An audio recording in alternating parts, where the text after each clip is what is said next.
কবরের মতো মুসিবতময় জায়গা দুনিয়াতে আর একটাও নাই। কবর প্রতিদিন তোমার আমার নাম ধরে ডেকে ডেকে বলে, আনা বাইতুল জুলুমাত, আনা বাইতুল ওয়াহদা, আমি হলাম একাকী ঘর, অন্ধকার ঘর, সব বিচ্ছুর ঘর। এই আওয়াজ প্রতিদিন কবর দেয়, তুমি আমি শুনি না, কারণ গানের আওয়াজে তোমার আমার কর্ণপাত নষ্ট হয়ে গেছে। মুরব্বী, আপনি টেনশন করবেন না, আমি আপনার সন্তানের কবরের পাশে দাঁড়াইয়া একটু আল্লাহর কোরআনের তেলাওয়াত করতে চাই। ওমর রাদিয়াল্লাহু তাআলা আনহু মুরব্বীর সাথে চলে গেল সেই কবরের পাশে। যাওয়ার পরে যেই আয়াতটা আমি আপনাদের সামনে পড়লাম, ওয়া আম্মা মান খাফা মাকামা রাব্বিহি ওয়া নাহান নাফসা আনিল হাওয়া, এই আয়াতটা হযরত ওমর কবরের পাশে দাঁড়ায় তেলাওয়াত করলো। যখন কোরআনের আয়াত তেলাওয়াত করলো, আল্লাহর কি কুদরত, কবর থেকে যুবকের কণ্ঠে একটা আয়াতের আওয়াজ তার কানে ভেসে আসলো। যুবক কবর থেকে বলতেছে, ওয়ালিমান খাফা মাকামা রাব্বিহি জান্নাতান, এরে ওমর শুনে নাও, আল্লাহর ভয় নিয়ে যদি কেউ চলে, আল্লাহ পাক তাকে একটা জান্নাত দেয় না, বরং আল্লাহ আমারে দুইটা জান্নাতের মালিক বানাইছে। পার্থিব দুনিয়ার সৌন্দর্য, সাময়িক মজাকে আমি প্রত্যাখ্যান করছি, দুনিয়ার সব আনন্দকে আমি উপেক্ষা করে আমি আমার রবের ভয় নিয়ে চলছি, যার কারণে আমার রব আমারে ঠকায় নাই, দুইটা জান্নাতের মালিক বানায়া দিছে। এজন্য পায়ে হাত দিয়া বলি, অনুরোধ করে বলি, বিনয়ের সহিত বলি, রে বাবা, শিশু কিশোর সংগঠনের উদ্যোগে আজকের এই মাহফিল, আমার দিল বলতে আছে প্রত্যেকটা সন্তানকে আল্লাহ পাক ওলি না বানায়া কবরে নিবে না। আজ থেকে পাক্কা নিয়ত করে নেই, জীবনে কোনোদিন নামাজ ছাড়বো না, হারাম খাবো না, আল্লাহর ভয় নিয়ে চলবো। রাত্রিবেলা যখন দরওয়াজা জানলা লাগাইয়া মোবাইলের দিকে তাকাও, তুমি তাকাইয়াছো মোবাইলের দিকে, তোমার রব তোমার দিকে তাকিয়ে আছে। এজন্য খবরদার, খবরদার, এটা মনে করিও না যে তোমারে কেউ দেখে না, বাবায় দেখে না, মা দেখে না, কি হয়েছে অন্তরে একটু কি ভয় নাই? কত যুবক ঘুমের ভিতরে গ্যাস সিলিন্ডার বাস্ট হইয়া আগুনে পুড়ে মারা যায়, ফ্যান উপর থেকে পইরা মারা যায়, যেই বিছানায় শুয়ে আছো ভূমিকম্প হয়ে পুরা বিছানাটা মাটির নিচে গাড়ায়া দিতে পারেন কে? অতএব আল্লাহরে ডরাও, জীবনটা যেন এমন না হয় হেডফোন কানে লাগাইয়া ল্যাংটা নাচ গান দেখতেছো, গান বাজতেছে, তুমি ঘুমাইতেছো, কেমন জীবন? গান বাজতেছে, তুমি ঘুমাইতেছো, এই জীবন মোটেও ভালো না। যদি ঘুমের ভিতরে মৃত্যু হয় তো তোমার মোবাইলের গান নাচ তোমার মা বোনেরা দেখবে, তোমার ভাই দেখবে, তোমার বন্ধু দেখবে, আর আফসোস করবে মরে গেছে। এত খারাপ জিনিস মানুষ মোবাইলে রাখে। এজন্য পায়ে হাত দিয়ে বলি, জীবন হলো ওয়ান টাইম। এখানে বসে আছো, বাড়িতে যাওয়ার সুযোগ নাও হতে পারে। মোবাইলে যত খারাপ সিন আছে, যত বেগানা নারীর ছবি আছে, সব ডিলিট করে দাও ইনশাআল্লাহ। বলো, সব ডিলিট করে দাও, পাপ থেকে নিজেকে বাঁচাও, কারণ তুমি কল্পনাই করতে পারবে না যে কখন তুমি হঠাৎ নাই হয়ে যাবা। অতএব নিজে নাই হওয়ার আগে মোবাইল থেকে সব নাই করে দাও। আল্লাহ পাক বলে, যারা আমার ভয় নিয়ে চলবে তাদের ঠিকানা হবে জান্নাতে। আজ থেকে পাক্কা নিয়ত করে নেই, জীবনে নামাজ ছাড়বো না, হারাম খাবো না, মা বাবার সাথে বেয়াদবি করবো না। দিলটা যদি নরম থাকে, তওবার নিয়াইতে দুইটা হাত আল্লাহকে দেখায়া দাও। নারায়ে তাকবীর। আয় আল্লাহ, আপনি হাতগুলা কবুল করে নেন, জানে মালে বরকত বাড়ায় দেন। বার বার বার বার আপনার নবীর কদমে দাঁড়াবার তৌফিক দেন, বলেন আমিন। আমল সে বনতি है ये जन्नत भी जहन्नम, ये खाके फितरत में न नारी है न नूरी, ये खाके फितरत में न नारी है न नूरी।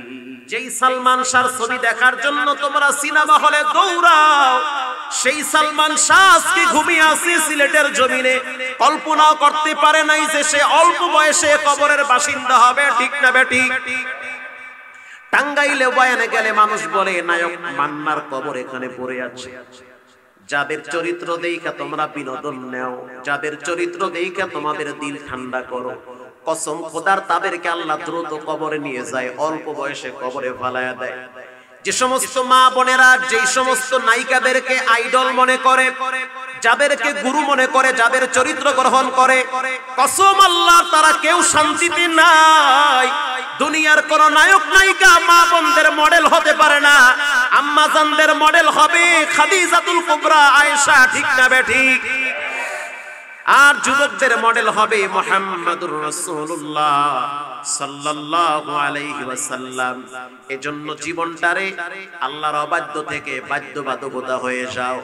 টাঙ্গাইলে বয়ানে গেলে নায়ক মান্না এখানে ঘুমিয়ে আছে, তার একটা সাক্ষাৎকার আমি শুনেছি, যখন একেবারেই ছোট, সাক্ষাৎকারে বলেছিল যে আমাদের সেই কুয়াকাটায় শুটিং করতে গিয়েছিল, ঝাউ বাগান, চতুর্দিকে পানি আর পানি, মাঝখানে একটা ছোট্ট বাগান ছিল, এখন পুরাটাই চর পইরা গেছে। ওখানে শুটিং করতে যখন গেল, হাজার হাজার যুবকরা দেখার জন্য গেছে। তখন আমরা মাদ্রাসায় পড়ি, অনেক ছাত্ররা তখন গেল দেখার জন্য।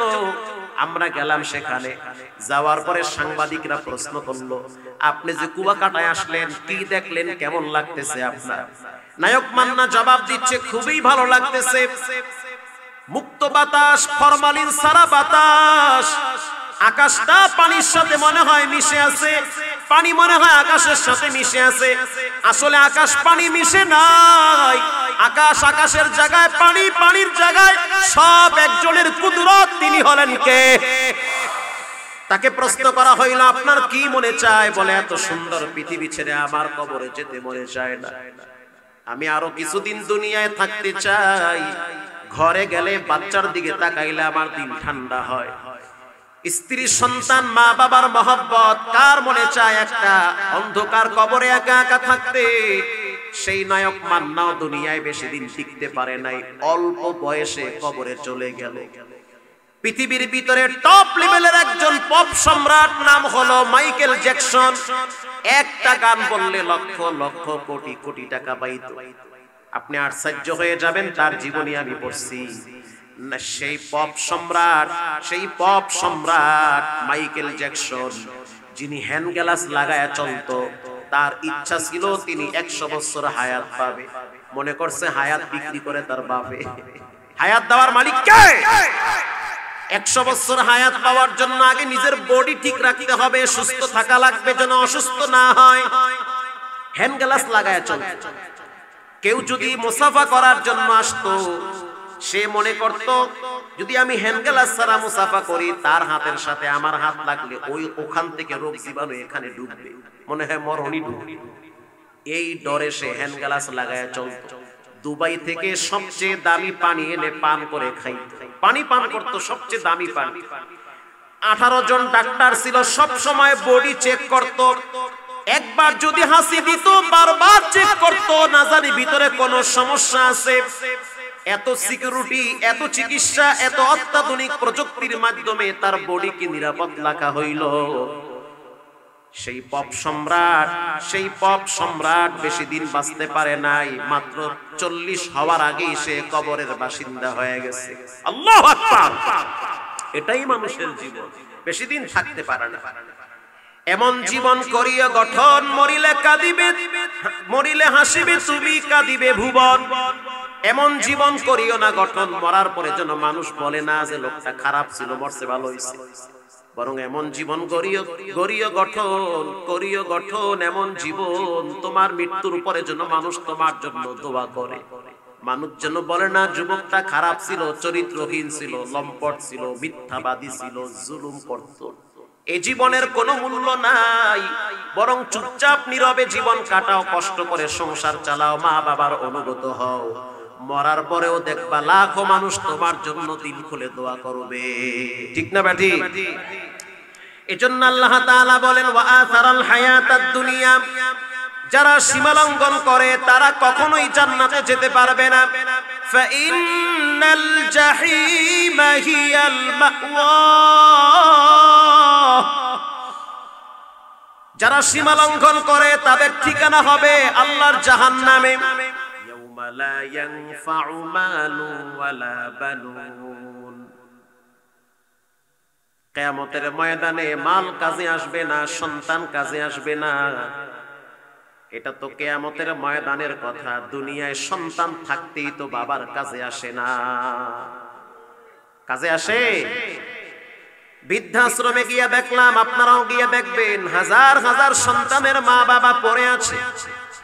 সন্তান ডাক্তার, ডক্টর, প্রফেসর, অভাব নাই, অথচ মা বাবারা বৃদ্ধাশ্রমে কাঁদতেছে। আছে না নাই? সন্তান মা বাবাকে ঘর থেকে তাড়িয়ে দেয়। কেন এমনটা করে? একটাই জবাব, কামা তাদিনু তুদানু, যেমন কর্ম তেমন ফল। যদি সন্তানকে আপনি রবের সাথে পরিচয় করায় না দেন, ওই সন্তান আপনার পরিচয় পাবে না, ভালো ব্যবহার করবে না। আপনার সন্তানকে যদি কোরআনের সাথে পরিচয় করায় দেন, আল্লাহর নবীর জীবন আদর্শ সিরাতগুলো যদি পড়ান, আপনার সন্তানের পার্সোনাল বেডরুমে অনেকগুলো বই আছে, ডিকশনারি আছে, অনেক ইতিহাসের বই আছে, নভেল নাটকের বই আছে, গাইড বই আছে। প্রত্যেকটা ক্লাসের জন্য গাইড বই কেনা হয়। আপনি একজন বাপ মুসলমান, অথচ আপনার সন্তানের ঘরে নবীর একটা সিরাতের কিতাব নাই। আপনি কেমন বাবা? সন্তান যা পড়ে বাস্তব জীবনে তাই করে। আপনার সাথে ভালো ব্যবহার করতে হলে সন্তানকে নবীর সিরাত আগে পড়তে হবে। আপনি তো দেন নাই কি? আমি আমার আব্বারে দেখছি, সকালবেলা চিকন পাশের লাঠি নিয়ে মসজিদের বারান্দায় বসে থাকতো। শক্ত দিলওয়ালা আমার বাপ। একদিন যদি ফজরের টাইমে মসজিদে আসতে যাইতাম, দেরি করে যাইতাম, নামাজের রাকাত যদি না পাইতাম, আল্লাহকে সাক্ষী রেখে বলতেছি, বাবার এত রাগ ছিল, চিকন কঞ্চিটা শীতের দিন পাছার কাপড় টান কইরা বিসমিল্লাহ সারাই দুইটা মাইরা দিবেন। আর আপনি আপনার সন্তান নিয়ে গুজগুজ করেন। যেই সন্তান তার রবকে চিনে না, নবীকে চিনে না, কোরআন চিনে না, সে তার মা বাবাকেও চিনবে না। জি ভাই, এটাই সত্য কথা। যেই সন্তান তার রবকে চিনে, স্রষ্টাকে চিনে, রসুলকে চিনে, কোরআন চিনে, ইসলাম বুঝে, জীবন চলে গেল, ওই সন্তান কখনোই মা বাবার গায়ে হাত তুলতে পারে না। মা সকালবেলা মেয়েকে ধমক দেয় কোচিং এ পাঠানোর জন্য। কোচিং এ পাঠানোর জন্য মেয়েকে উঠায়, উঠো মামুনি, তোমার না কোচিং সকাল 7টায়। আর এগুলি যে টুকরা মামুনি রে। এরপরে ঘুমটা উড়াইয়া 13 কেজি ওজনের বই ঘাড়ে ঝুলাইয়া দেয়, যাইতে ধরে লুডুস আর ডিম জম্মের মতো খাওয়ায়। এরপরে বাচ্চাটারে আগে আগে হাঁটায়, মা পিছনে পিছনে হাঁটে। আছে না নাই? ঠিক আছে, এটা কোনো খারাপ না, ভালোই। কিন্তু আপনার উপযুক্ত মেয়েটা, প্রাপ্ত বয়স্কা মেয়েটা, ফজরের আজান হয়ে গেছে, এরপরও সে ঘুম থেকে উঠে না, নামাজও পড়ে না। আপনি কেমন মা? আপনি ব্যর্থ মা। আপনি কেমন বাবা যে আপনার সন্তান আপনার নাকের ডগায় রাত্র 3টা পর্যন্ত মোবাইল টিপে, অথচ ফজর পড়ে না। আপনার স্ত্রী ঘরে থাইকা কিরণমালার জি বাংলা নিয়ে ব্যস্ত। আপনার পকেটের টাকা আপনার স্ত্রী খায়, সন্তান খায়, আপনি এগুলা তাকায় তাকায় দেখেন। রক্ত গরম আছে, টাকা আছে, ক্ষমতা আছে, সবাই বারবার সালাম দেয়। যখন ইনকাম থাকবে না, টাকা থাকবে না, শক্তিও থাকবে না, ক্ষমতাও থাকবে না, খোদার কসম এই ছেলে মেয়ে স্ত্রীর কাছে আপনি বাবা, আপনি গার্জিয়ান সবচেয়ে অবহেলার পাত্র হবে, অবহেলার পাত্র হয়ে যাবে। মরে না খায়, এটা কবি লাশ। মুসলমান ভাইরা আমার, এজন্য রব্বুল আলামিন কোরআনে বলেন, ইয়াউমা লা ইয়ানফাউ মালু ওয়ালা বানুন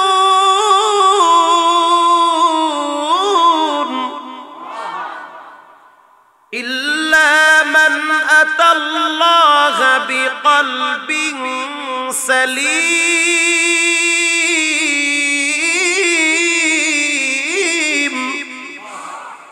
আল্লাহ আল্লাহ ইচি শিরি নিস্তিনাম শিরে শক্কর মিকুনাতে জানাম তামাম। কিয়ামতের ময়দানে সন্তান কাজে আসবে না, মাল কাজে আসবে না।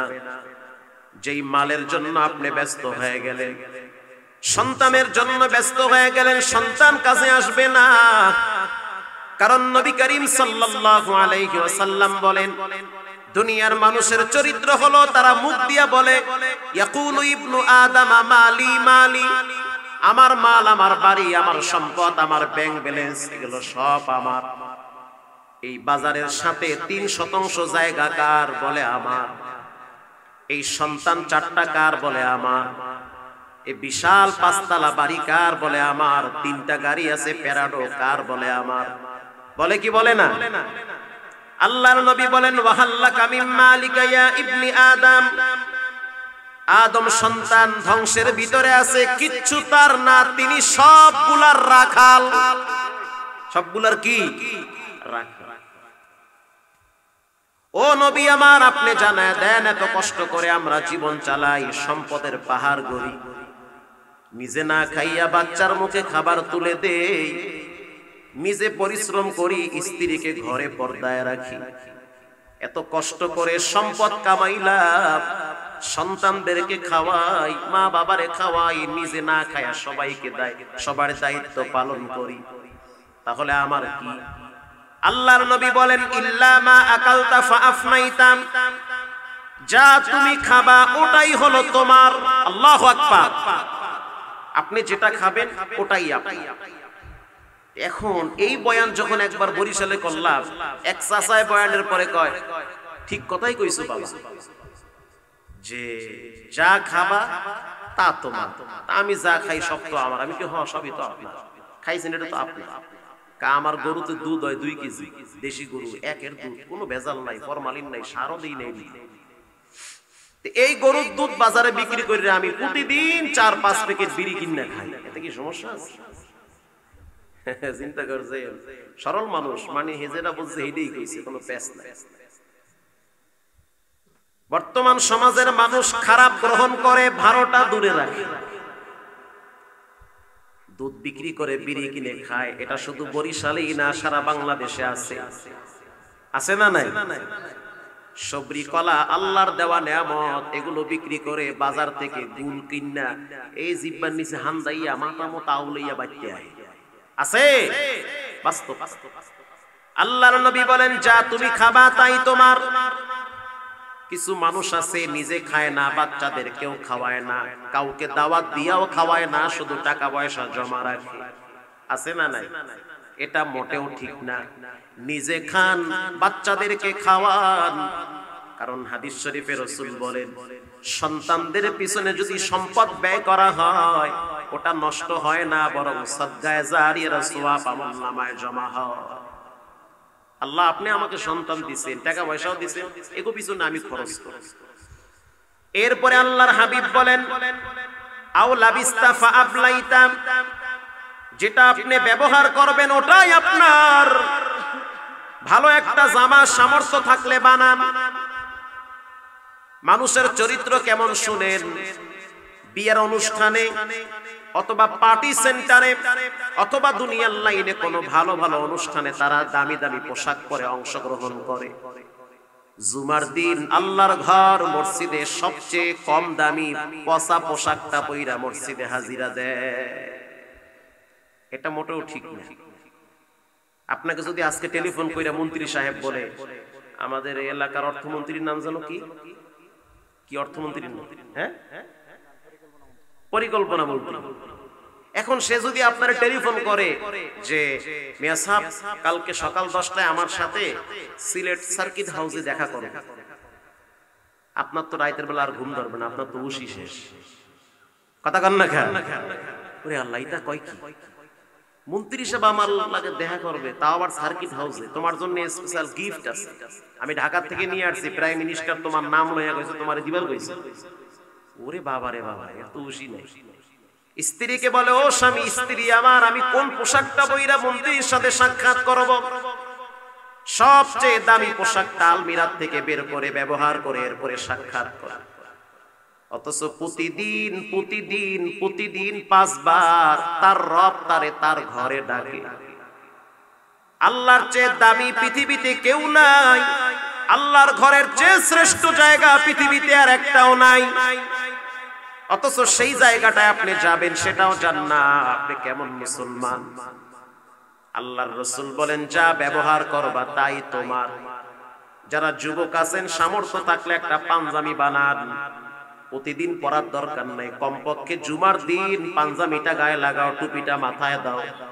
ঘর থেকে যখন বের হবে যদি গরিব হয়ে থাকো, রাসূল বলেন তুমি মসজিদের দিকে যাও না, তুমি ইহরামের কাপড় পরে বাইতুল্লাহর দিকে যাও। গরিব মানুষ, টাকা পয়সা নাই, একটা সুন্দর পাঞ্জাবি বানাও, 300-400 টাকা দিয়ে একটা জামা কিনো। জুমার নামাজের জন্য ভালো একটা পোশাক ব্যবহার করেন। ও মুরব্বি, আপনার জায়গার দিকে তাকাইলে চশমা খুলে তাকাইতে হয়, কারণ আপনার জায়গা অনেক বড়। পুরা হাওর আপনার অর্ধেক আপনার নামে লেখা, সম্পদের কোনো অভাব নাই। রাসূল বলেন যা তুমি ব্যবহার করবা তাই তোমার। কিন্তু আপনি ব্যবহারের ক্ষেত্রে কিপটামি করেন, এটাও কিন্তু ঠিক না। রাসূল বলেন যাকে আল্লাহ পাক সামর্থ্য দিয়েছে সে যেন আল্লাহরে দেখায় যে আল্লাহ আপনি আমাকে নিয়ামত দিয়েছেন, আমি এটা প্রকাশ করেছি। আল্লাহু আকবার। আপনি বড়লোক মানুষ, জামা গায়ে দিয়েছেন একবারে পচা গন্ধ আহে, মানুষ কইবে কি খয়রাতে ভাব ধরছে, আরে কি আল্লাহ না খাওয়াইয়া রাখছে? অথচ আল্লাহ আপনার সম্পদ দিয়েছে। আপনি আল্লাহর নিয়ামতের প্রতি অকৃতজ্ঞ হইবেন। আপনার সামর্থ্য আছে, ভালো একটা পোশাক পরেন, তাহলে আল্লাহর নিয়ামতের প্রতি শুকরিয়া আদায় হবে। ঠিক না বেঠি? কিপটামি করি। এরপরে আল্লাহর রাসূল বলেন আও তাসাদদাকতা ফাআমসাইতা, যা খাবা তাই তোমার, যা পরবা তাই তোমার। আল্লাহর রাস্তায় যেটা ব্যয় করা হবে ওটাই হলো তোমার। যেই দুইটা বললাম আগে ওটা দুনিয়ায় থেকে যাবে, কবরে আর যাবে না। রাসূল বলেন যেটা আল্লাহর রাস্তায় ব্যয় করা হয় ওটাকে আল্লাহ তাআলা লালন পালন করে। কেমন লালন পালন করে শুনেন। নবীজি বলেন, মুআজ ইবনে জাবাল বর্ণনা করেন, একটা ছাগলের বাচ্চাকে যদি লালন পালন করা হয়, বাচ্চাটা ছোট হয় না বড় হয়? বড় হয়। উটের বাচ্চা, ভেড়ার বাচ্চা, দুম্বার বাচ্চা, গাধার বাচ্চা যদি লালন পালন করা হয় আস্তে আস্তে বড় হয়। এই বাচ্চাটা অনেক বড় হওয়ার পর আবার সে বাচ্চা দেয়। আস্তে আস্তে মালিকের দিন দিন সফলতা অর্জন হয়, সফলতার দ্বার প্রান্তে পৌঁছায় দেয় দুই একটা বকরির মাধ্যমে। আল্লাহর নবী বলেন কেউ যদি আল্লাহর রাস্তায় 1 টাকা দান করে, আল্লাহ তাআলা ওই দানটাকে লালন পালন করে হাসরের ময়দানে উহুদ পাহাড় পরিমাণ উঁচা করে দেয়। আর আস্তে সুবহানাল্লাহ। তাহলে দানের ক্ষেত্রে কিপটামি করবেন না, কারণ এটা আপনার, এখানে কেউ ভাগীদার হবে না। রাস্তায় হাঁটতেছেন, মসজিদের বাক্স রাস্তার পাশে পড়ে আছে, 5টা টাকা ফালায়া দেন, কেউ দেখবে না, রিয়া থাকবে না, কারণ মানুষ দেখলে অহংকারী ভাব আসতে পারে। অন্ধকার রাত, মানুষ দেখে না, কিন্তু মানুষের আল্লাহ তাকায় আছে, ফালায়া দেন 5 টাকা। রাসূল বলেন কেউ যদি ডান হাতে দান করে, বাম হাত যদি টের না পায় কত দিবেন, এটা বাম হাত বুঝে নাই। কিয়ামতের ময়দানে যখন কোন সূর্যের নিচে যখন প্রচন্ড পরিমাণ রোদের তাপ থাকবে, যখন কোনো ছায়া থাকবে না, আল্লাহর নবী বলেন এই দানের কারণে আল্লাহ তাআলা কিয়ামতের ময়দানে আরশে আজিমের নিচে ছায়ায় তাকে স্থান দান করা হবে। তাহলে আপনি যা খাবেন আপনার, যা পরবেন আপনার, আল্লাহর রাস্তায় যেটা ব্যয় করবেন ওটাই হলো আপনার। বলেন এই 3টার ভিতরে কোনটা সবচেয়ে ভালো? কোনটা ভালো? আল্লাহর রাস্তায় যেটা ব্যয় করবেন ওটাই ভালো।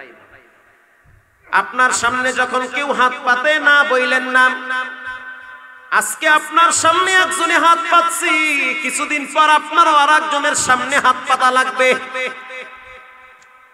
কত হাই কোয়ালিটির মানুষ দেখছি, দাম্ভিক অহংকারের সহিত চলতো, ঢাকা শহরে ল্যান্ড ক্রুজার গাড়িতে চলতো, প্যারাডো গাড়িতে চলতো।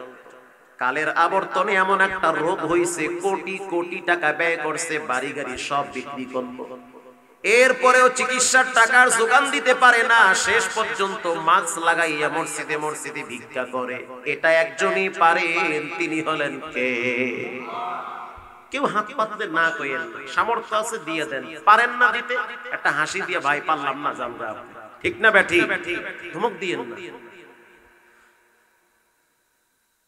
পয়গম্বর সুলাইমান আলাইহিস সালাতু ওয়াস সালাম একদিন তার উম্মতদেরকে নিয়ে বসান। আর সুলাইমান নবীর সাথে দাউদ নবীর সন্তান সুলাইমান নবী সুলাইমান নবীর সাথে আজরাইলের ভালো এক সম্পর্ক ছিল। কষ্ট হয় আপনাদের? ভালো এক সম্পর্ক। তো আজরাইল আলাইহিস সালাম তিনিও সুলাইমান নবীর পাশে বসে আছেন। এমন সময় সুলাইমান নবীকে আজরাইল বলতে আছে যে আপনার সামনের থেকে যেই যুবকটা উঠে চলে যাবে, আপনার সামনের থেকে যেই যুবকটা উঠে চলে যাবে, টার্গেট করে বলছে যে এই যুবকটা একটু পরে চলে যাবে, আল্লাহর পক্ষ থেকে অর্ডার হয়েছে একে আমি নিয়ে যাব, তার মানে এর জান কবজ হয়ে যাবে। সুলাইমান পয়গম্বর আশ্চর্য হয়ে গেলেন, এত সুন্দর ফুটন্ত গোলাপ যুবক হঠাৎ চলে যাবে বলে? হ্যাঁ, কারণ ছাড়াই চলে যাবে। কারণ যেটা কেউ পারে না সেটা পারেন কে? কিছুক্ষণ পরে সুলাইমান পয়গম্বর তাকায় দেখলেন আজরাইল দাঁড়ায় গেছে। এরপরে আজরাইল হাঁটতেছে, ওই সামনের যুবকটাও হাইটা অনেক পিছনে চলে গেছে। আল্লামা নজরুল ইসলাম কাসিমি হাদিসের ঘন্টায় বারবার এই ঘটনা শুনিয়েছে। সাবধান, কেউ কারো সামনে হাত পাতলে না বইল না, কারণ পৃথিবীর সবাই ফকির, একজনই ধনী, তিনি হলেন কে? না। এই যুবক পিছনে চলে গেল, আজরাইল পিছনে চলে গেছে। পিছনে যাওয়ার পর কিছুক্ষণ পরে আবার আজরাইল আসলো, যুবকও আসলো। সুলাইমান পয়গম্বর প্রশ্ন করলো, আজরাইল তুমি বললা কি আর হইল কি? তাকে তো উঠায় নেওয়ার কথা ছিল, এখনো সে বসে আছে। আজরাইল বলল, সুলাইমান পয়গম্বর, এই যুবক যখন বাহিরে বের হয়েছিল, এর সামনে এক জীর্ণ শীর্ণ মুসাফির হাত পেতেছে। বুড়া মানুষ, মাথার চুল পাইকা গেছে, চামড়া ঢিলা হয়ে গেছে, ভুরুগুলো নিচে পড়ে গেছে, চেহারা তেমন সুন্দর নয়, ধুলা বালু মাখা শরীর। হাত পাইতে বলে, বাবা অনেকের কাছে হাত পাচ্ছি, কেউ দেয় নাই, ফিরাইয়া দিছে। তোমার কাছে হাতটা পাচ্ছি, 2 দিন 3 দিন পর্যন্ত কিছুই খাই নাই, শুকনা রুটি আর পানি খাইয়া কোনো মতে জীবন চালাইতেছি। না বইল না, কারণ তোমার রব তোমারে তো না বলে না, তুমি কেমনে আমারে না বলবা? কথা কি বুঝতেছেন? তোমার আল্লাহ তো তোমারে না বলে না, তুমি আমারে কেমনে না কও? আমি বুড়া মানুষ, অসহায় মানুষ, তো হাত পাচ্ছি, পারলে কিছু দাও আমারে। যুবকের এত মায়া লাগছে, কারণ নবীর দরবার থেকে উঠে গেছে, দিল তো অনেক নরম। এত মায়া লাগছে, পকেটে যা ছিল পুরাটা উঠাইয়াই ওই মুরব্বির হাতে দিয়েছে, পুরাটাই দিছে। আজরাইল বলতে আছে, আমি যখন ওর উপরে থাবা মারছিলাম, ধরবো রে, আল্লাহ কয় ধরিস না, আরো কিছুদিন আমি আল্লাহ হায়াত বাড়ায়া দিছি। হাদিসে আসছে যে ব্যক্তি আল্লাহর রাস্তায় দান করে, আল্লাহ পাক তার হায়াত বাড়ায় দেয়। দান এমন একটা আজীব আমল, যার উপরে পৃথিবীর কোন আমলের শক্তি টিকে না, এটা রবের শক্তি কাজ করে। আজরাইল বলতে আছে, আল্লাহ কত হায়াত বাড়ায় দিবেন। রব্বুল আলামিন বলে, আজরাইল যখন পকেটে হাত দিয়ে পুরাটা উঠায় দিল, যুবক নিজেও জানে না যে কত দিয়েছে, কিন্তু আমি আল্লাহ জানি। ইয়ালামু খাইনাতাল আয়ুনি ওয়া মা তুখফিস সুদূর। কেউ দেখে না, সূক্ষ্ম থেকে সূক্ষ্ম জিনিসগুলো একজনই দেখেন, তিনি হলেন কে? আমি ওর হাতের দিকে তাকাইয়াছি, আমি তাকায় দেখতেছি 6 দিরহাম ওর হাতের ভিতরে ছিল। আমার চরিত্র, আমার অভ্যাস, আমি আল্লাহর একটা পাওয়ার আছে, কেউ যদি আমার জন্য 1 দেয়, তারে আমি 10 দেই। কোরআনে আছে না নাই? কেউ যদি আল্লাহর জন্য 1 দেয়, আল্লাহ পাক বলে তারে আমি 10 দেই। যেহেতু আমার জন্য 6 দিয়েছে, 6 দিরহাম ছিল, শূন্য লাগায় দাও, 60 বছরের হায়াত বাড়ায় দিলা। हर के दारी सरफे कुंदर राहे लं तनालुल बिर्रा हत्ता तुनफिकू। আল্লাহর রাস্তায় যেটা ব্যয় করবেন ওটাই হলো আপনার। আল্লাহ আমাদেরকে বেশি বেশি দান করার তৌফিক দান করেন, বলেন আমিন। অনেক কথার ভিতরে এটা একটা গুরুত্বপূর্ণ কথা। এই আমলটা করব তো ইনশাআল্লাহ। আপনি এখানে দান করবেন না, করেন না, এটা আপনার ইচ্ছা, কিন্তু যেখানেই থাকেন, যে অবস্থায় থাকেন, কিছু না কিছু পকেটে খুরসা টাকা রাখবেন, যেন কেউ হাত পাতলে আপনি দিতে পারেন। কেউ হাত পাতলের জন্য আপনি দিতে পারেন, কারণ আপনার শরীরে এমনও রোগ আছে, আপনার বাড়ি গাড়ি সব বিক্রি করলেও কিন্তু চিকিৎসা হবে না। আল্লাহ পাক সেগুলো থামায়া রাখছে। একটা যদি ফাঁস করে দেয়, মানে শরীরের উপরে উঠায়া দেয়, চামড়ায় লাগায়া দেয়, আপনি সব বিক্রি করেও চিকিৎসা করে কুলাইতে পারবেন না। ওই যে ফাঁকে ফাঁকে দান করেন, ওই ভয়ঙ্কর রোগগুলোকে আল্লাহ পাক দাবায়া রাখে, আপনারে কষ্ট দেয় না।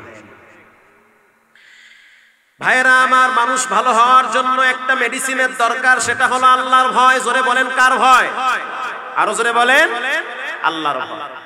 এজন্য রব্বুল আলামিন বলেন, ফাআম্মা মান তাগা, সীমা লঙ্ঘনকারীকে আমি আল্লাহ পছন্দ করি না। কে সীমা লঙ্ঘনকারী? যে ব্যক্তি আল্লাহর অবাধ্য হয় সে সীমা লঙ্ঘনকারী। বাবায় যদি বলো, সন্তান, এই বাজারের রাস্তার ওই শেষ সীমানায় একটা বিষাক্ত সাপ আছে, আমি সাপের ধাওয়া খাইয়া ভয়তে আমি দৌড়ায় আসছি, আমি আমার চোখ দিয়া দেখছি। আপনারা জবাব দেন, ওই সন্তানের দিলের ভিতরে বিশ্বাস হবে কি হবে না? হবে কি হবে না? আমার আব্বাই বলছে। এরপরেও যদি আপনি ওই সাপ দেখতে যান, আপনার আব্বাই কইছে যাস না, গেলে কিন্তু ঝামেলা আছে, আমি কিন্তু ধাওয়া খাইয়া আইছি। এরপরেও যদি আপনি ওই সাপের কাছে যান, যাওয়ার পরে যদি সাপের সবল খান, বিষাক্ত আঘাত খান, এজন্য আপনার আব্বা মোটেও দায়ী না। আব্বা সতর্ক করছে। আল্লাহ পাক বলেন, ফাআম্মা মান তাগা, সীমা লঙ্ঘন করিও না। দুনিয়ার সব চলে, নামাজ কেন চলে না? যদি নামাজ না চলে, এটাই হলো সীমা লঙ্ঘন। দুনিয়ার সব চলে, মোবাইল টিপা চলে, অনুষ্ঠানে যাওয়া চলে, নাচ গান চলে, তিন বেলা খাওয়া চলে, বাজারে আসা চলে, চায়ের দোকানে বসে বসে বিড়ি চলে, টিভি চলে, চা চলে, সবই চলে, কিন্তু পাঁচ ওয়াক্ত নামাজ তোমার দ্বারা কেন চলে না? এটাই হলো সীমা লঙ্ঘন। আর সীমা লঙ্ঘনের ব্যাপারে রব্বুল আলামিন বলেন, ওয়া আসারাল হায়াতাদ দুনিয়া, সীমা লঙ্ঘন তারাই করে যারা দুনিয়া নিয়ে ব্যস্ত। দুনিয়ার রঙের খেলায় পইরা জীবন আমার শেষ করে ফেলাইলাম রে ভাই। কই আমার আব্বা, কই আমার মা? মাত্র 3-5 কাপড় নিয়ে অল্প বয়সে দুনিয়া থেকে বিদায় হয়ে গেল। তোমাদের প্রিয় মানুষ নায়ক সালমান শাহর কবর সিলেটের জমিনে পড়ে আছে। যেই সালমান শাহর ছবি দেখার জন্য তোমরা সিনেমা হলে দৌড়াও, সেই সালমান শাহ আজকে ঘুমিয়ে আছে সিলেটের জমিনে। কল্পনাও করতে পারে নাই যে সে অল্প বয়সে কবরের বাসিন্দা হবে। ঠিক না বেটি? টাঙ্গাইলে বয়ানে গেলে মানুষ বলে, নায়ক মান্নার কবর এখানে পড়ে আছে। যাদের চরিত্র দেইখা তোমরা বিনোদন নাও, যাদের চরিত্র দেইখা তোমাদের দিল ঠান্ডা করো, কসম খোদার তাদেরকে আল্লাহ দ্রুত কবরে নিয়ে যায়, অল্প বয়সে কবরে ফালায়া দেয়।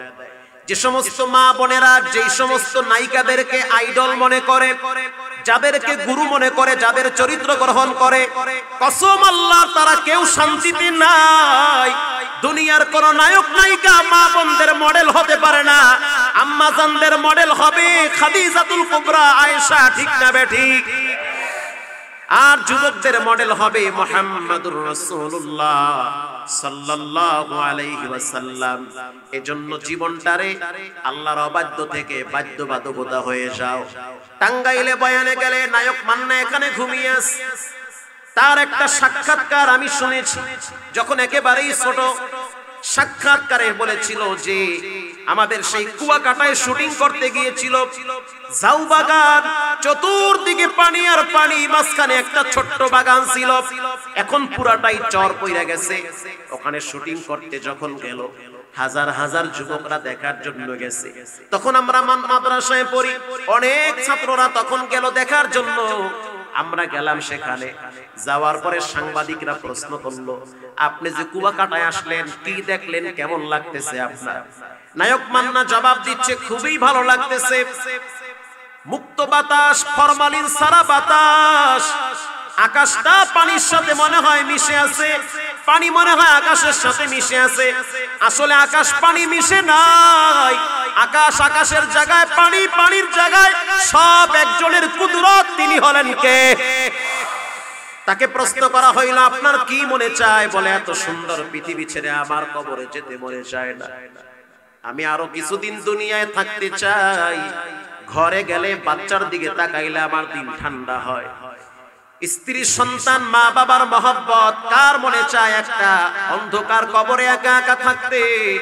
সেই নায়ক মান্নাও দুনিয়ায় বেশি দিন টিকতে পারে নাই, অল্প বয়সে কবরে চলে গেল। পৃথিবীর ভিতরে টপ লেভেলের একজন পপ সম্রাট, নাম হলো মাইকেল জ্যাকসন। একটা গান বললে লক্ষ লক্ষ কোটি কোটি টাকা পাইতো। আপনি আশ্চর্য হয়ে যাবেন, তার জীবনী আমি পড়ছি। সেই পপ সম্রাট মাইকেল জ্যাকসন, যিনি হ্যান্ড গ্লাস লাগায়া চলতো, তার ইচ্ছা ছিল তিনি 100 বছর হায়াত পাবে। মনে করছে হায়াত বিক্রি করে তার বাপে। হায়াত দেওয়ার মালিক কে? 100 বছর হায়াত পাওয়ার জন্য আগে নিজের বডি ঠিক রাখতে হবে, সুস্থ থাকা লাগবে যেন অসুস্থ না হয়। হ্যান্ড গ্লাস লাগায়া চলতো। কেউ যদি মুসাফা করার জন্য আসতো, সে মনে করত যদি আমি হ্যান্ড গ্লাস ছাড়া মুসাফা করি, তার হাতের সাথে আমার হাত লাগলে ওখান থেকে রোগ জীবাণু এখানে ঢুকবে, মনে হয় মরণই ঢুকবে। এই ডরে সে হ্যান্ড গ্লাস লাগায়া চলত। দুবাই থেকে সবচেয়ে দামি পানি এনে পান করে খাইত, পানি পান করত, সবচেয়ে দামি পানি। 18 জন ডাক্তার ছিল, সব সময় বডি চেক করত। একবার যদি হাসি দিত, বারবার চেক করত, না জানি ভিতরে কোনো সমস্যা আছে। এত সিকিউরিটি, এত চিকিৎসা, এত অত্যাধুনিক প্রযুক্তির মাধ্যমে তার বডিকে নিরাপদ রাখা হইল। সেই পপ সম্রাট বেশি দিন বাঁচতে পারে নাই, মাত্র 40 হওয়ার আগেই সে কবরের বাসিন্দা হয়ে গেছে। আল্লাহু আকবার! এটাই মানুষের জীবন, বেশি দিন থাকতে পারে না। এমন জীবন করিয়া গঠন, মরিলে কাঁদিবে, মরিলে হাসিবে তুমি, কাঁদিবে ভুবন। এমন জীবন করিও না গঠন, মরার পরে যেন মানুষ বলে না যে লোকটা খারাপ ছিল, মরছে ভালো হইছে। বরং এমন জীবন করিও গঠন, এমন জীবন তোমার মৃত্যুর পরে যেন মানুষ তোমার জন্য দোয়া করে। মানুষ যেন বলে না যুবকটা খারাপ ছিল, চরিত্রহীন ছিল, লম্পট ছিল, মিথ্যাবাদী ছিল, জুলুম করত। এই জীবনের কোনো মূল্য নাই, বরং চুপচাপ নীরবে জীবন কাটাও, কষ্ট করে সংসার চালাও, মা বাবার অনুগত হও।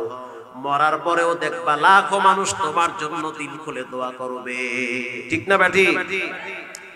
এজন্য আল্লাহ তাআলা বলেন ওয়া আসারাল হায়াতাদ দুনিয়া, যারা সীমালঙ্ঘন করে তারা কখনোই জান্নাতে যেতে পারবে না। ফাইন্নাল জাহিমা হিয়াল মাওয়া, যারা সীমালঙ্ঘন করে তাদের ঠিকানা হবে আল্লাহর জাহান্নামে। কোথায় কোথায়? জাহান্নামে। দুনিয়ার আগুন যদি ডান হাতে লাগে, বাম হাতে খবর হয় না, ডান হাতেই খবর হয়। কিন্তু জাহান্নামের আগুনের এত তাপ, আল্লাহ পাক বলেন আল্লাতী তাত্তালিউ আলাল আফইদা, শরীরের যে কোনো অঙ্গে লাগলে কলিজা পর্যন্ত ভুনা হয়ে যায়। শুধু তাই নয়, যারা সীমা লঙ্ঘন করে, আল্লাহর হুকুমগুলারে মানতে চায় না, মন মতো জীবন চালায়, যা মনে চায় তাই করে, মজা মাস্তি কর, ইচ্ছা মতো যাদের জীবন চালায়, রব্বুল আলামিন বলেন লাহা সাবাতু আবওয়াব, সাবধান সাবধান, তাদের জন্য জাহান্নামের 7টা দরওয়াজা খোলা রাখা হয়েছে। এক একটা দরওয়াজার এক একটা নাম আছে। দুনিয়ার মানুষের যেমন নাম আছে, জাহান্নামেরও তেমন নাম আছে। এগুলো মিথ্যা কথা বলি মনে করিও না, আল্লাহর কোরআনের কথা। আল্লাহ পাক কোরআনে স্পষ্ট ভাবে বলেছেন, বাবার নাম যেমন আছে, দাদার নাম যেমন আছে, সন্তানের নাম যেমন আছে, জাহান্নাম জান্নাতের নাম আছে না নাই? যেমন জাহান্নামের একটা নাম আছে লাযা, আর একটা নাম আছে হুমাজা, আর একটা নাম আছে সাকার, আর একটা নাম আছে ওয়াইল। এগুলো সব হলো বাবা জাহান্নামের নাম। এই জাহান্নামের আগুনের এত তাপ, আল্লাহ পাক বলে আমার অবাধ্য যারা হয় তাদেরকে আমি কেমনে শাস্তি দিব, নবী আপনি শোনায়া দেন। কুল্লামা নাযিজাত জুলুদুহুম বাদদালনাহুম জুলুদান গায়রাহা লিয়াযুকুল আযাব, আমি আল্লাহ জাহান্নামের আগুনে পুরাইতে পুরাইতে চামড়া উঠায় ফেলাবো। আল্লাহু আকবার। জাহান্নামের আগুনে পুরাইতে পুরাইতে এই চামড়া উঠে যাবে। আল্লাহ পাক বলে নবী আপনি জানায়া দেন, নতুন আবার চামড়া লাগাবো। আবার সেই চামড়া পুড়তে পুড়তে চামড়া আবার উঠে যাবে, আবার নতুন চামড়া লাগানো হবে। দুনিয়ার আগুনে আপনি 30 সেকেন্ড আঙ্গুল লাগাইতে পারেন না, দুনিয়ার আগুনের চাইতে 69 গুণ পাওয়ার হবে জাহান্নামের আগুন। ওই জাহান্নামের আগুনের ভয়তেই তো মানুষ নামাজ পড়ে, ঠিক না বেঠি? ওই আযাবের ভয়তে বুড়া বুড়া মানুষগুলা দাঁড়িয়ে রেখে দিছে, কাটে না। ওই আযাবের ভয় শীতের দিন মাঘ মাসের ঠান্ডার ভিতরে কম্বল ফালাইয়া ঠান্ডা পানিতে উযু কইরা মসজিদে গিয়া সিজদায় লুটিয়ে পড়ে। ওই শাস্তির ভয় হারাম টাকার বেন্ডিল আসলে লাত্তি মাইরা ফালায়া দেয়, কষ্ট করে জীবন চালায়, কথা ঠিক না বেঠি? ওই জাহান্নামের শাস্তির ভয় সুন্দরী রূপসী মেয়ে যদি প্রেমের অফার দেয় প্রত্যাখ্যান করে, কারণ একজন কি ভয় পায়, তিনি হলেন কে? এরপরে রব্বুল আলামিন বলেন ওয়া আম্মা মান খাফা মাকামা রাব্বিহি ওয়া নাহান নাফসা আনিল হাওয়া। যারা আল্লাহরে ভয় পায়, বলেন যারা কারে ভয় পায়? আল্লাহরে ভয় পায় এবং নিজের নফসকে, নিজেকে কুপ্রবৃত্তি খারাপ জিনিস থেকে বাঁচায়। আল্লাহ পাক বলেন ফা ইন্নাল জান্নাতা হিয়াল মাওয়া, তাদের ঠিকানা হবে আল্লাহর জান্নাতে। আমি ছোট্ট একটা মজার ঘটনা আপনাদেরকে শোনাই। আল্লাহর ভয় এমন একটা মেডিসিনের নাম যা মানুষকে সমস্ত খারাপির থেকে বাঁচায় রাখে। চুরি বন্ধ হবে না, ডাকাতি বন্ধ হবে না, এই সমাজ থেকে দুর্নীতি বন্ধ হবে না, টাকা পাচার বন্ধ হবে না, রাতারাতি কোটিপতি হওয়া, মানুষের হক নষ্ট করা বন্ধ হবে না। সব কিছু বন্ধ হওয়ার পিছনে একটা মেডিসিন লাগবে, সেটা হলো আল্লাহর ভয়। আল্লাহর ভয় ছাড়া মানুষ কখনোই ভালো হতে পারে না। কত চোর দেখছি 13 বছর জেল খাইটা বের হওয়ার পরে এখন ডাকাতি করে, আছে না নাই? খুনি জেলখানায় যাওয়ার পরে জামিনে আইসা আরো ডাবল খুন করে। তার মানে দুনিয়ার কোন আইন মানুষকে ভালো বানাতে পারে না। মানুষকে ভালো বানাইতে হলে একটা মেডিসিন দরকার, সেটা হলো কার ভয়? আল্লাহর ভয়। হযরত ওমর রাদিয়াল্লাহু তাআলা আনহুর জবানের সত্য একটি ঘটনা শুনেন। খলিফাতুল মুসলিমিন হযরত ওমর যখন ক্ষমতার চেহারে বসা, তদানীন্তন সময় এক এলাকার এক যুবক ছিল, যে যুবকের মা ছিল না দুনিয়াতে জীবিত। যুবকের শুধু একটা বাবাই ছিল, একজন সদস্যই ছিল, শুধুমাত্র তার বাবা বেঁচে ছিল। এই বাবার খেদমত করত যুবক। যুবকের নাম হলো আব্দুল্লাহ বিন জুবায়ের। আল্লাহু আকবার। বাবার নাম হলো জুবায়ের, নিজের নাম হলো আব্দুল্লাহ। এই আব্দুল্লাহ রাদিয়াল্লাহু তাআলা আনহু তিনি সিদ্ধান্ত নিলেন যে আমার আব্বা অসুস্থ মানুষ, যত খেদমতের প্রয়োজন সব আমি করব। বাবার খেদমত করে, রাতেও করে, দিনেও করে। সকালবেলা বাবার অপরিষ্কার সব কাপড়গুলা পরিষ্কার কইরা তিনি উটের পানি খাওয়াইতে রওনা হয়। আবার সন্ধ্যার টাইমে ঘরে আইসা সব কাপড় পরিষ্কার কইরা এরপরে নিজে খাবার খায়। একদিন বাবা এই দৃশ্য দেখে অভিভূত হয়েছে, আনন্দে আত্মহারা হয়ে গেছে। একটা সন্তান, মা নাই, অথচ সন্তানটা সর্বোচ্চ খেদমতে নিয়োজিত আছে আমার। পবিত্র জুমার দিন জুমার নামাজের জন্য বাবাকে প্রস্তুতি করাইতেছে। ও বাপ, জুমার দিন, এরপরও আমার ডিউটি আছে, আমি তোমার নিজের হাতে গোসল করায়া দিতেছি। নিজের হাতে সন্তান বাবারে গোসল করাইল, সুন্দর একটা জামা পরায়া দিল। এরপরে নিজের হাতে বাবার মাথায় পাগড়িটা পরায়া দিল। সব কিছুকে করার পর সুরমা লাগায়া দিল। সন্তান এবার ঘর থেকে বের হয়ে যাবে। যাওয়ার আগে আগে বাপ বলতে আছে, সন্তান, আজ পবিত্র জুমার দিন, গরিবের জন্য হজের দিন। আমি তোর বাবা, নবীর জবানে শুনছি, বাবাই যদি সন্তানের জন্য দোয়া করে সেই দোয়া নাকি আল্লাহ ফিরাইয়া দেয় না। আজকে তুমি আমার কাছে একটা দোয়া চাও, আমি এমন একটা দোয়া করি যেই দোয়াটা আল্লাহ পাক তোমার জন্য কল্যাণময় করে। আল্লাহু আকবার। তুমি আমার কাছে দোয়া চাও, বলো আমি তোমার জন্য কি দোয়া করব। আমি তোমার খেদমতে এতটা সন্তুষ্ট হয়েছি, আমি তোমার জন্য দোয়া করতে চাই। বাবা তখন, সন্তান তখন বলে, আব্বা, দোয়া যদি করতেই চান, দুনিয়ার কোনো দোয়ার প্রয়োজন নাই, এতটুকুন দোয়া করে আল্লাহ পাক যেন আমাকে ঈমানের সহিত মৃত্যু দান করে। দুনিয়ার কিছুই চাই না। আপনার স্ত্রী, আমার মা কবরে চলে গেছে, কেউ থাকতে পারবে না, আপনারও তো যাওয়ার সময় হয়ে গেছে। অতএব এই দোয়াটা করেন, আমি যেন আসল বাড়ি যাওয়ার জন্য আমার ঈমানটারে সুন্দর বানাইতে পারি। বাবায় তখন দুইটা হাত তুললো। জুমার নামাজের আগে আগে বাবাই মসজিদে যাবে আর সন্তান চলে যাবে আর এক এলাকায়। ইন দি মিন টাইমে বাবাই দোয়া করতে আছে, আল্লাহ তুমি আমার সন্তানটাকে ঈমানের সহিত মৃত্যু দিও। সন্তান পাশে দাঁড়ায় দাঁড়ায় বলতে আছে আমিন। যখন আমিন আমিন বলল, বাবাই বলতে আছে, সন্তান এই যে আমি দোয়া করতেছি তুমি আমিন আমিন বলতে আছো, নিঃসন্দেহে আমার রব এই দোয়া কবুল করেছে। এই সন্তান চলে গেল এখান থেকে। ঘটনাক্রমে কয়েকদিন পর একটা আশ্চর্য ঘটনা ঘটল।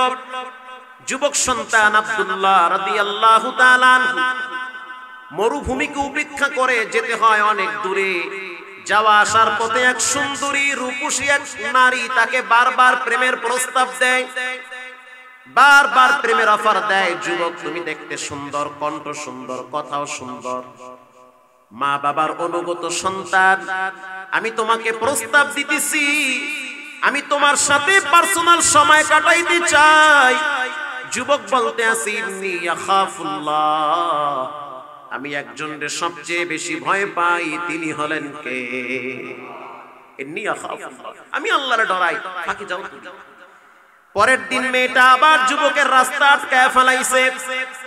রাস্তা যখন আটকায় ফেলাইলো, যুবক তখন বলল তুমি একজন মহিলা, আমি একজন পুরুষ।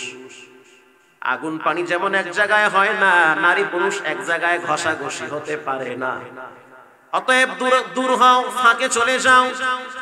মেয়েটা আবার বারবার প্রস্তাব দিতেছে যে বিবাহ করতে হবে না, প্রয়োজনে একটু আমাকে সময় দাও। যুবক বলতে আছে ইন্নী আখাফুল্লাহ, আমি একজনরে ভয় পাই, তিনি হলেন কে? একটু দূরে যাও, আমাকে ডিস্টার্ব করিও না। নশ্বর পৃথিবী, অশান্তিময় জায়গাকে এত আপন বানাইতে আমি চাই না। সাময়িক পার্থক্য সম্পদ, সাময়িক মজা নেওয়ার জন্য আমি তোমাকে আপন বানাইতে চাই না। আমার রব আমার জীবনটারে পবিত্র রাখছে, আমি পবিত্র হইয়া রবের দরবারে দাঁড়াতে চাই। পরের দিন যুবতী সুন্দরী নারী যুবককে পিছন থেকে জড়ায়া ধরছে। একটা চিৎকার যদি দাও তাহলে আমি বলবো তুমি আমাকে ব্ল্যাকমেইল করার জন্য এখানে আটকায় রাখছো। যুবক বলতে আছে আল্লাহ, এ দেহের ভিতরে কোনোদিন অপবিত্র নাপাক রক্ত লাগে নাই, জীবনে কোনোদিন আমি কোনো মেয়ের দিকে হারাম ভাবে হাত বাড়াই নাই, আমি আমার আব্বা আম্মার নেককার সন্তান, কখনোই আমি খারাপ রাস্তায় পা বাড়াই নাই। এই মুহূর্তে তুমি ছাড়া আমার কেউ নাই, জাহান্নামের আগুন রে আমি ভয় পাই রে আল্লাহ।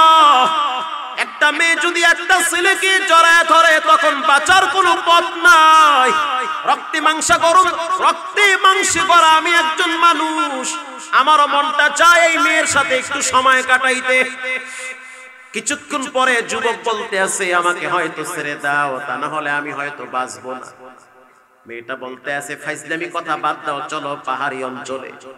যুবক তখন বলতে আছে আল্লাহ, তুমি আমাকে এই মুহূর্তে ঈমানের সহিত দুনিয়া থেকে বিদায় করো। আল্লাহু আকবার। আল্লামা জালালউদ্দিন সুয়ুতী এরপরে তামবিহুল গাফিলিনে উল্লেখ করা হয়েছে, যুবক যখন বারবার বলতে আছে আল্লাহ তুমি আমাকে এই মুহূর্তে দুনিয়া থেকে বিদায় করো, এই নাপাক জিনিস শরীরে লাগার আগে মৃত্যু অনেক ভালো। আল্লাহ দোয়া কবুল করে ফেলেছে, যুবকের শরীরে জ্বর চলে আসছে। মেয়েটা দেখতে আছে যুবককে যে আমি ধরছি, কিন্তু শরীর তো যুবকের গরম, কাঁপুনি শুরু হয়ে গেছে। কিছুক্ষণ পরে যুবক ভিমরায়া নিচে পড়ে গেল, মেয়েটা ভয়ে ছেড়ে দিয়ে চলে গেল। পাহাড়ি অঞ্চলের অনেক যুবকরা যারা বকরি চড়াইতো, দুম্বা ভেড়া চড়াইতো, এই যুবকের কাছে যখন আসতেছিল একেবারে কাছাকাছি আসছে, আসার পরে তাকায়া দেখতে আছে যুবক শাহাদাত আঙ্গুল উপরে উঁচা করে বলতে আছে লা ইলাহা ইল্লাল্লাহু মুহাম্মাদুর রাসূলুল্লাহ। এটা বলে তার জীবনের শেষ নিঃশ্বাস সে ত্যাগ করেছে। এই সংবাদ তার বাবার কাছে গেছে, বাবায় লাঠিতে ভর দিয়া বিয়া চলে আসছে যুবক সন্তানের কিনারায়। পাহাড়ি অঞ্চলের ভিতরে যুবককে দাফন দেওয়া হয়েছে। দাফন দিয়া কালা একটা চাদর মোড়া দিয়া চলে গেল মসজিদে নববীতে। ফজরের টাইমে প্রচন্ড শীত, ঠান্ডার ভিতরে মসজিদে নববীতে গিয়া হযরত ওমর রাদিয়াল্লাহু তাআলা আনহুর পিছনে দাঁড়াইছে। হযরত ওমর তখন নামাজে সূরা হুমাযা তেলাওয়াত করতেছিল। ওয়াইলুল লিকুল্লি হুমাযাতিল লুমাযা আল্লাযী জামাআ মালান ওয়া আদ্দাদা। এই সূরাটার ভিতরে জাহান্নামের কিছু আয়াত আছে, আল্লাহ পাকের শাস্তির কিছু কথা আছে। এই আয়াতগুলো হযরত ওমর যখন তেলাওয়াত করতেছে, মুরব্বি পিছনে দাঁড়ায় দাঁড়ায় বাচ্চাদের মতো ফুফায়া ফুফায়া কাঁদতেছে। নামাজ শেষ হওয়ার পরে হযরত ওমর রাদিয়াল্লাহু তাআলা আনহু যখন শব্দ পাইল যে কানে একটা আওয়াজ আসতেছে, সেটা হলো মুরব্বি বয়স্ক লোকের আওয়াজ, পিছনে তাকায় দেখতে আছে কোনায় এক মুরব্বি মাথায় কালো একটা রুমাল দিয়ে বসে আছে, চাদর দিয়ে বসে আছে। হযরত ওমর এই মুরব্বির কাছে গিয়া বলতে আছে, ও মুরব্বি, কি হয়েছে, আপনার চোখে কেন পানি? মুরব্বি এবার জবাব দিতেছে, ওমর, আমার নিজের সন্তানটারে আমি নিজের হাতে কবরে রাইখে আসছি।